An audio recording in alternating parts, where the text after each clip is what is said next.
Hello everyone, how are you doing? This is MD Tech here with another quick tutorial. In today's tutorial, I'm going to show you guys how to download and install the VLC Media Player onto your Windows computer.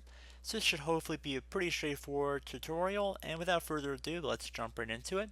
So we're going to start by opening up a web browser. It doesn't matter which one, but I'm going to open up Google Chrome, and if you watch a lot of my videos, you'll see I do that very frequently.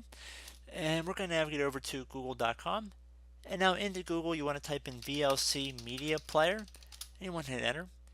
So the official site that it's being hosted on at the time of this recording is videoland.org. I'm going to select this link here to go right to the website.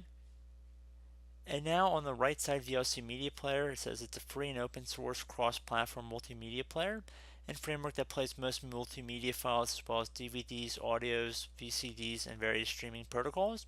Just left click on the download VLC button right here, and if it doesn't begin downloading very quickly, just click on this hyperlink right here, but otherwise it should be a pretty fast download. It's about 37 megabytes, so it will take a few seconds to download, so just want to be patient.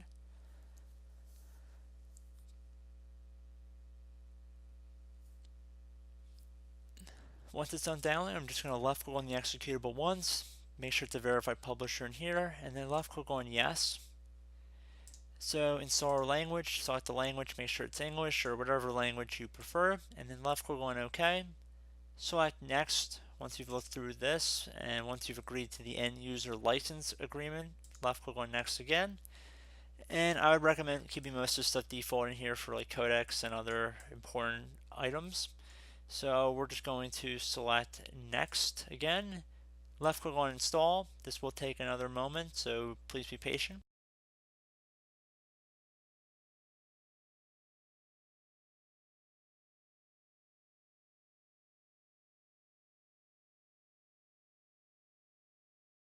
Okay, so at this point you can just uncheck the box to run the VLC Media Player if you don't want to. Otherwise, you can keep it checked. Left click on Finish here to finish up the installation.